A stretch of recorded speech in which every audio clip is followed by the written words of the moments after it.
happening? Well, I've had quite a few emails this week about people saying that they're breaking old contracts. They're looking at their life and they're changing things that they want to change. They, you know, because we all bring old contracts in with it, old karma. Old karma from our parents, our family, our brothers and sisters.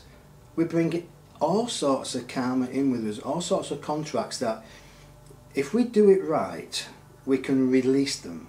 Now karma is if we've not worked it off in a past life, it's got to come through into this life. And this is what people tell me, this is what my guides tell me, what I've been taught. But as we're beginning to understand the true divinity of who we are, you know what folks, we can bypass this karma. All we have to do is realise that it no longer serves us. So the best thing to do, I say, you can take it from me or you can find out from other people, is why don't you sit in meditation and after a time ask your higher self to bring through what you need to get rid of, what you need to dissolve, and then ask how can one dissolve it. Well, the best way to dissolve it is to go into it. Yes, the emotions might come back, but they can't harm you.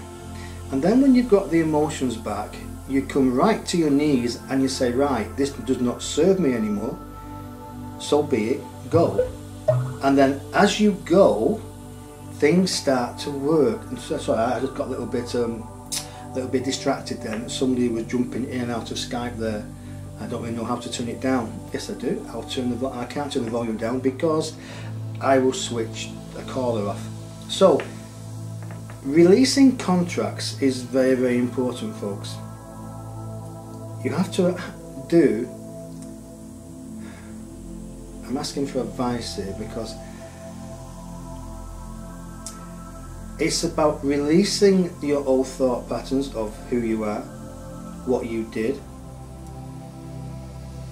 how you did it, and how other people somehow have tried to manipulate you into doing what they want you to do.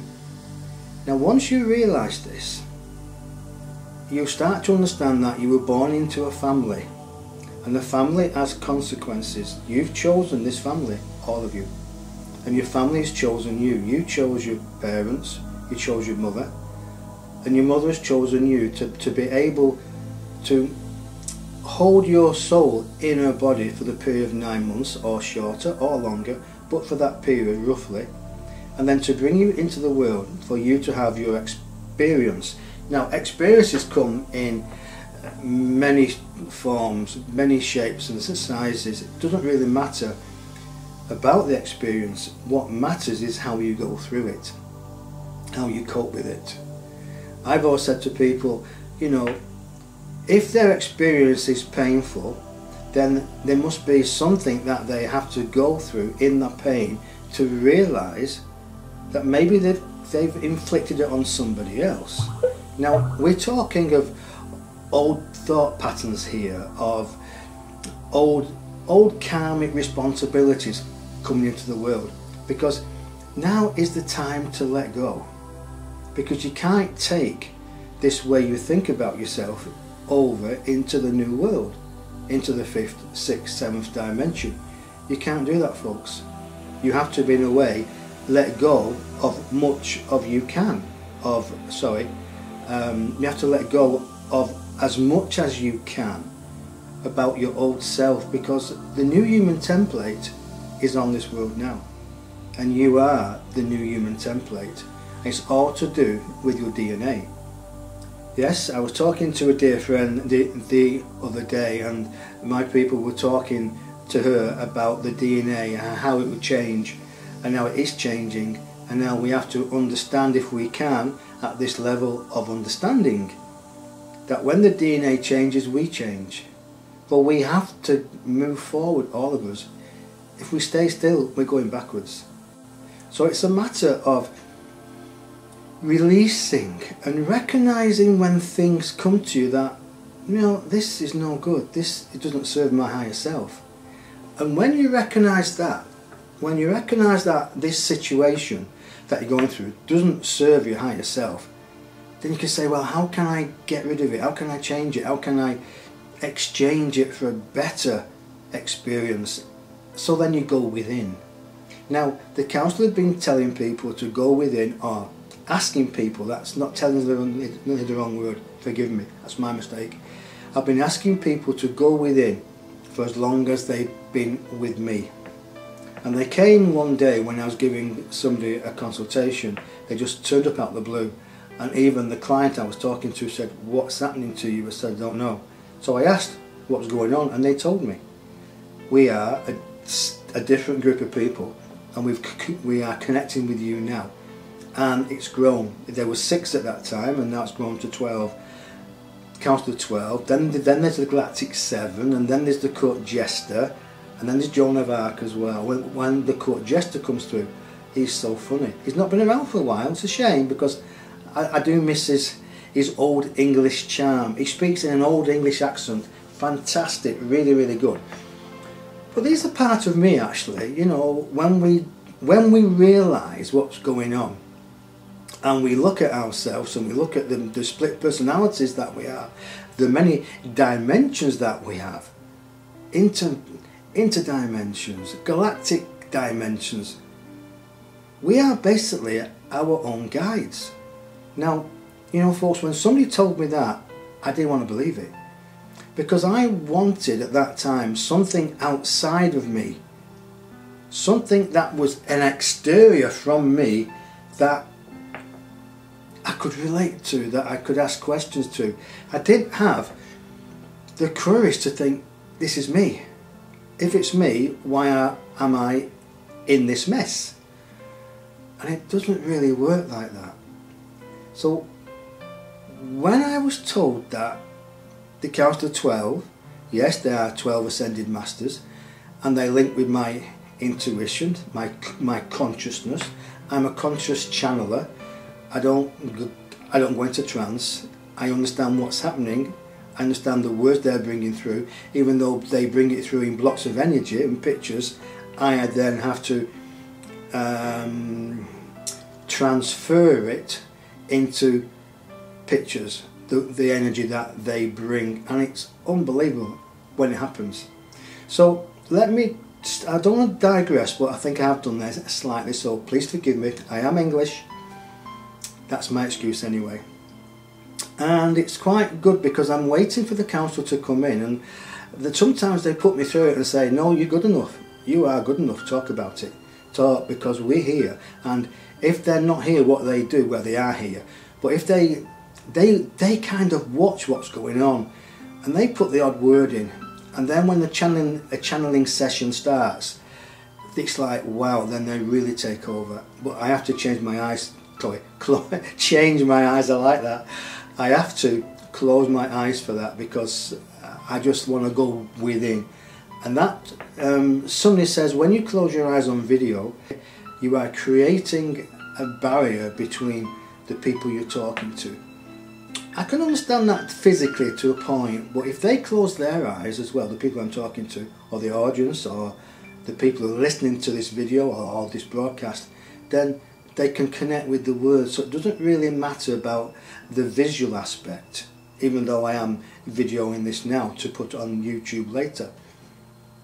Because it's all about finding the trueness of who you are.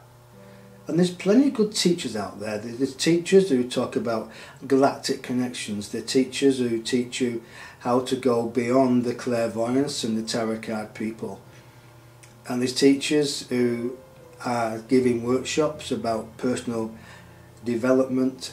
So what we're going to say now is maybe you should look at not going to a couple of workshops that you may have pinned in somewhere, you may have planned.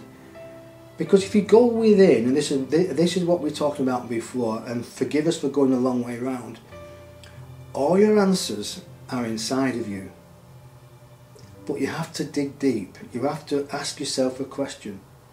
You get to a point of quietness when you close your eyes. You get to a point where a level of relaxation. Now, meditation, people say, well, I go to sleep and I listen to music, and I say, well, that's okay if it helps you at that point.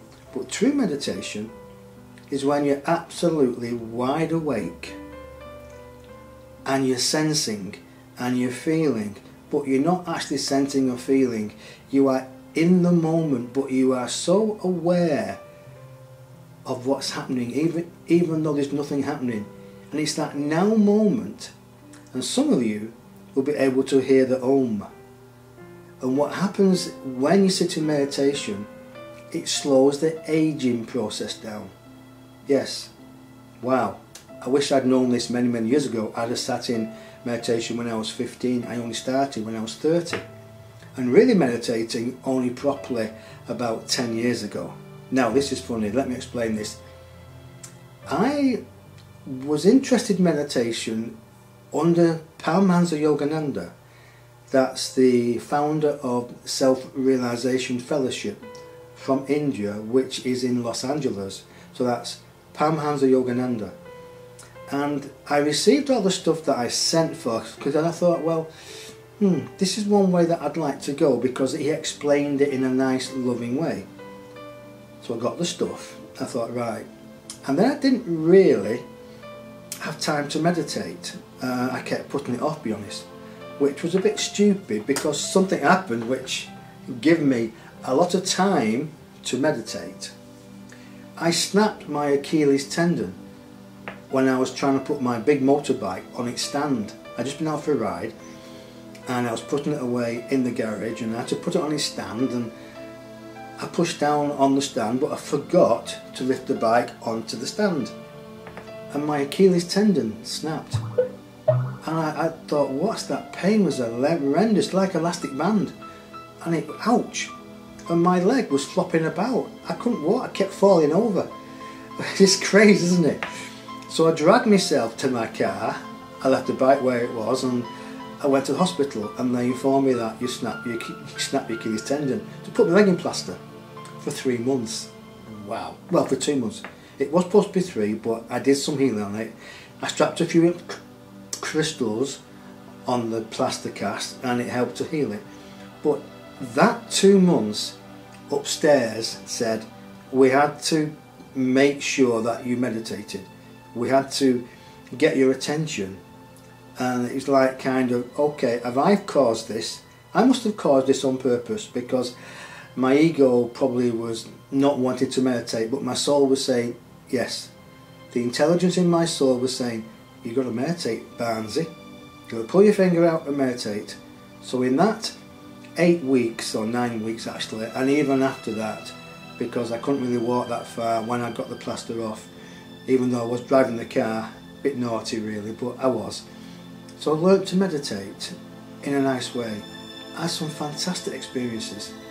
Now I do know that when you have these experiences at the beginning, it's only the astral plane that you're connecting to. Now the astral plane wants your attention, because it's all the souls that go from this vibration to the first vibration, wherever it is. People say it's around the earth, I don't really know, but people say, is it a dimension that is integrated within Earth? I would say yes, basically. It's not above you, it's just a dimension which is there. So everybody goes to the astral plane, and then initially you then choose which vibration you want to go to regarding the work you've done on yourself when you leave this earth plane. You can't go to a master vibration if you've not worked on yourself, and this is what it's all about now, is working on yourself here, down on earth. So basically, I forgot my thread where I'm going now. It's about, okay, when I was sitting in meditation, I've just been told to go back to the beginning. Meditation, the astral plane, it's only to get your attention and to keep you occupied, to keep you like going. You'll be getting pictures of saints and guides and ascended masters. You'll be hearing words and voices and encouragement. That's fine, go with it. It's there to keep you on the same track. It's there to keep you on the track to meditate. But let me tell you this, let me probably throw some cold water on this. I don't mean to, but true meditation, when you go through these layers of the astral plane, and you go through the spiritual realms and you're taught by your guides, then you go to different realms where all you hear is basically nothing. You hear nothing at all. And then it's then when you can hear your chakras. Your chakras spinning, the energy spinning, and at certain points you can hear certain noises that relate to certain chakras. And as these chakras start to work, they start to go in harness, in vibration with each other. You bring the energy up the spine. The two snakes, the Kundalini snakes, they're called Idler and Pingala, and you bring the energy up all the way through all the chakras, through the heart, through the throat, through the third eye, into the crown chakra. And this is where, you know folks, when you see the pictures of the old saints, and they have a glow around their head, their aura, this is Christ's vibration, this is the Christ energy. And it's not the Jesus Christ energy, it's the Dennis Christ, it's the Jennifer Christ, it's the Susie Christ. It's anybody's first name, then put the Christ after it. So you are all Christ actually. You've all got the Christ energy. So it's just a matter of understanding how powerful you are. Now, you can get the power in different ways. But when you learn to meditate to a certain degree, your intuition will start kicking in, telling you where to go, where to be, who to talk to, who not to talk to, what to eat. You just have a hunch, and this hunch will keep you on the narrow road. Now, people give up after a while. I gave up after a bit because I found it so like time consuming. I wanted to do this, I wanted to go here, I wanted to run this workshop, I wanted to do that, and in time I just thought, no, I've got to go back to basics. And when you go back to basics, beloveds, and you go back to finding out who you are, that is all one can be at this present time. Just being true to oneself, and in the peace and quiet you find yourself, you find who you are. There's so much power in you that you've probably forgotten it. And this is what it's all about, remembering who you are. And you're galactic, you're subgalactic. That's a new word, they just told me that you are subgalactic. You work on different vibrations. There are many of you, there are many vibrations of you, aspects of you, going through different lives, doing different things, and sooner or later you will come together. Different aspects of the soul are fragmented, and they come together to form the nucleus of who you are. And this is all through meditation. So you can actually cut some workshops out. You can actually, because you can't keep learning and learning and learning without putting what you've learnt to practice. It's like you can't, I've said this last week and it's worth saying again, when you're climbing Mount Everest, you've got to do it in stages. You can't go straight to the top, you can't keep pushing. You've got to have a rest at the base camp, and then the next base camp, and the next stage up and stage up until you get the strength. So what it is you're learning, and then you're digesting it when you sleep and come to a rest and live on the plateau. So it's all about utilising what you've learned now, and then your intuition will show you and tell you where to go, who to talk to, what to do. I found out this works. I really do find out. I have found out that this works. And what happens, your intuition becomes stronger. Initially, it's like a little piece of cotton wool. No, it's a little cotton thread. And every time you meditate, this cotton thread gets thicker and thicker and thicker, becomes a piece of wool, then a piece of rope, then a piece of chain, and then it becomes concrete. And then what happens, God or the universe can send people to you because you've built this link up. You built this link up through meditation, and people can come to you because you have put this link, you put this road in that they can come down on. So it's all about is connecting to yourself, and once you've connected to yourself, you can connect to other beings. Now, a lot of people talk about aliens, a lot of people talk about different life forms. There is different life forms, but at this present time they are supposed to stay in their quadrant. They have certain vibrations that they are supposed to stay in at this present time, because that's just the way it is. Okay, there's some bleed through now and again, there's definitely some bleed through, but it's good bleed through.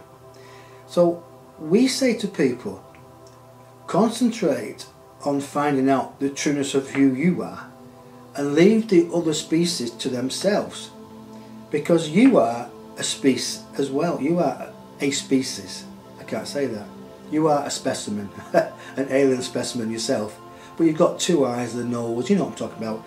You're a different format than most. Now, the outside world, call it the intergalactic or the subgalactic, they're looking at us at this present time. They're giving us the energy, the power, the love. They're sending all their energy to us to help us with this big shift. Because when we do it, not if, but when we do it, we help all the universe. We help everybody. We don't hinder anybody. Now, it's worth mentioning now, and then I'll get to this switchboard, is that every thought pattern you have, beloveds, can either hinder you or make you so successful. And also at the same time, it can hinder Mother Earth, or it can make Mother Earth more beautiful. Because every thought pattern you have goes into the matrix around Mother Earth and can affect Mother Earth in her progression. Because we are here as safeguarders, as light showers, guardians of Mother Earth and the animal kingdom. Yes. And we're here in some instances to hold the ancient history for the ones who will come after us. For when we go, when we croak it, as Esther Hicks says, Abraham says, croaking's a fantastic word, and we draw our last breath and we go to where we're going to go to, fantastic, can't wait. We'll come back sooner or later. Now, there's been some talk, people have been ringing me saying, well, what if we go, will we miss Ascension 2012? Will we miss all this ascension, this change, this shift of energy? Do you think, with all the intelligence that we have, with the help of our outside people, that we are going to miss the fireworks? We're going to miss this Christmas Eve, or no, Christmas Day, New Year's Eve, our birthdays all rolled into one for every single person? No, we won't miss it. But there'll be times when people leave the earth who you know. And we've talked about this before, because it's a quickening. They've had enough. They've done enough. Their soul journey, they say, well, I've only come on this earth to just do this, and I've done it, so I want to go home. So when that happens, beloveds, wish them well, because it will happen and it will continue. There is kind of, you could say it's sorting the men out from the boys, but it's a transition from the physical back home, and this is great. This is us claiming our divinity, our intergalactic state. We are a star. We are a star seed. We are made of the same substance a star is made from. Can you imagine that, folks? We are a star. Basically, we could go farther, and we will. We've said it before. You're God. You are God walking and breathing upon Mother Earth. So why be shackled to other people's thought patterns? Why be shackled to governments? Why be shackled to financial institutions which are falling down? Look at the Middle East now, how it's changing, how the masculine is falling out, and how people are hanging on to power by their fingertips because they don't want to let go of the masculine energy. But the feminine energy, which is more loving, more perfect, more sweet, more endearing, is moving through that area of the world. Why can't we have what other people have got? Why can't we have the basic running water kind of health? This is all to do with your earth. We bring this through you, not as you may call as a channeling, but we bring it through our instrument, we are working with now. We keep giving him the prompters, the words, and then or the sentences, and then we watch, we stand back as he looks at these sentences and says, I know why you brought me this. And the explanation then comes forward. So folks, that was a little bit of channeling from the council actually, and from me. So I'll look at the switchboard now and see what's happening. Hope you enjoyed that, and